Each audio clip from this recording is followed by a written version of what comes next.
In big cities, tent cities, in parks, or other places may be frowned upon, so homeless shelters would be adequate to fill that demand. Public housing could also have a condo ownership option as well as rental for areas deprived of residential building zones. So when all the free land is given out. And this gives one who would have built a house a free land alternative option. So public housing projects would remain competitive with public demands across the whole region, not just city to city. I hate to see multi-year waiting lists in cities while people use over 80% of their income on rent. The cities have to use then the cities have to use Section 8 vouchers to compensate for the lack of affordable housing and appease landowners who may be overcharging. I encourage municipalities to use government funds to fill voids on all levels, whether it be resource gathering, residential, industrial, or commercial or services, commercial goods or services. Not only to fill a not only to fill a complete void, but to keep the markets honest and make a little money on the side if possible. I don't think anyone can complain about a potential tax easement that will come from the government getting extra revenue from somewhere else, except for some of the competitors, the entrepreneurs in competition with the government. But competition, especially government competition, since its aim is to please the public over money generation, regulates prices to create a buyer's market. This government option should not be abused or used on frivolous things, but things to buttress people and the economy. Free lots and public housing are the things that should be constantly available in every region. But my prediction would be public housing and homeless shelters may be rarely used since people will have guaranteed jobs and socialism will have a real freedom to thrive due to open resources.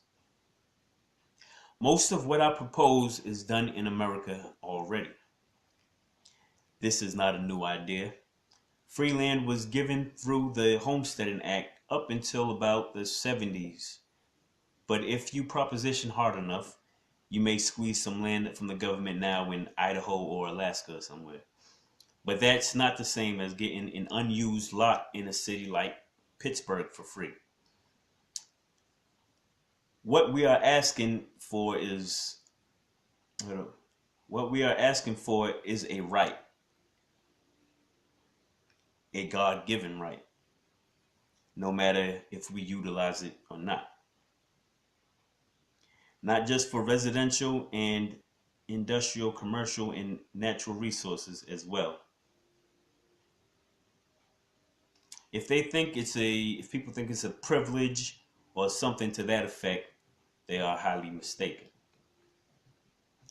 We just need to go back to what we've been too distracted to recognize until now. What truly affords us an equal opportunity, the land in front of us. So people with all ambitions can know if your brother or sister can't afford you the opportunity, anything can be made with the earth's resources.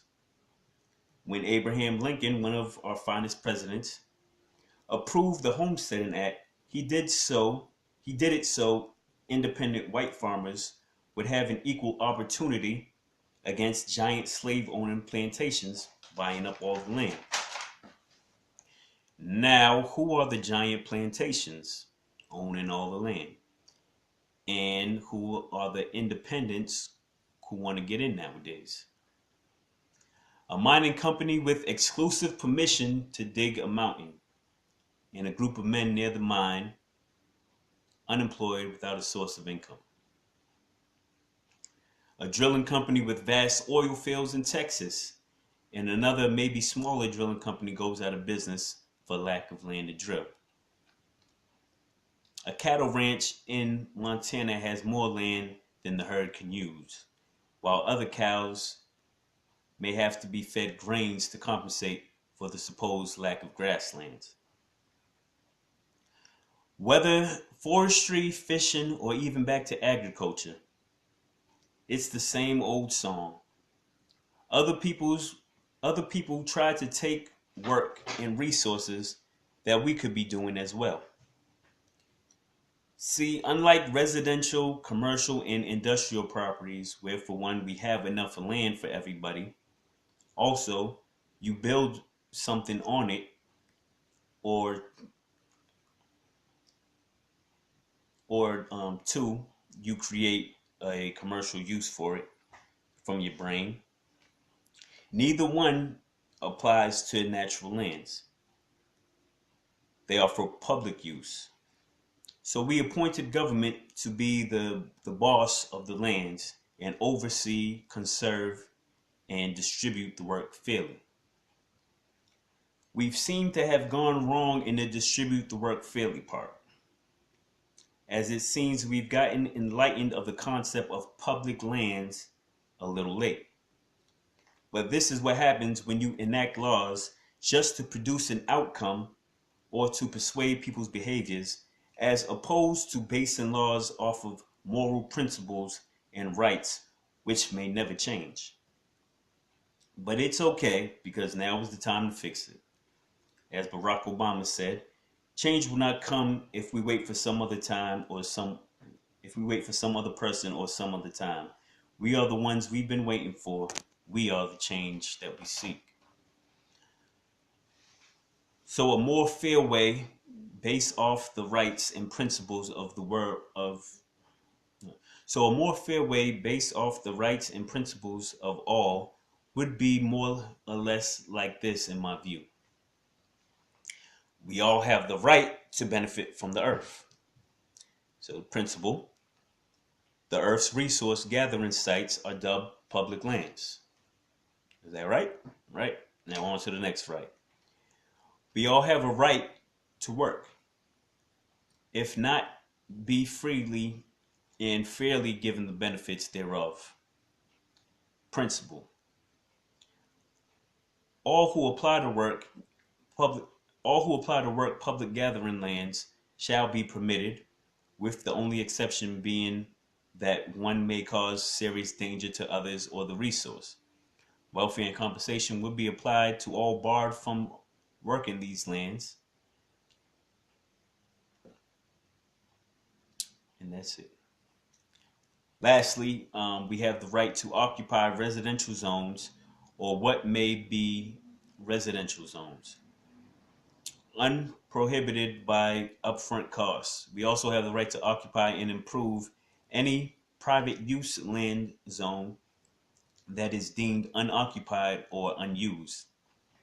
And I think it's Australia that has a law similar to this. They say any land that you don't use gets reclaimed by the crown or whatever. So I forgot what it's called.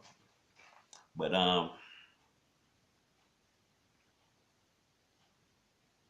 with these rights and principles as the model, we can build a system which prioritizes to protect them, and in turn will be more fair to us all. So systems to meet the criteria could operate a few ways. We could share a resource out by plots. Each person will be given a plot to work, and if individuals group up to work together, connecting plots should be in order if possible. This works best with resources that are borrowed from human hands. No, excuse me. This works best with resources that are bred from human hands and private lands.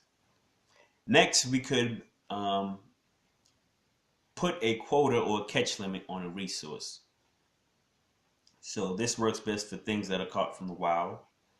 Um, Cooperated lands work out best if a resource is vast and abundant enough, as in ranching, but if not, a shared time operation would make sure that all had a shot to work based on shifts, or to use the land based on shifts. This would be adequate for mining and any other localized operation if plots became limited. Lastly, a government-run company or contracted company could oversee operations or do all the work, giving most of the benefit back to the public. Government-run operations could be at all sites in healthy competition with the public as well.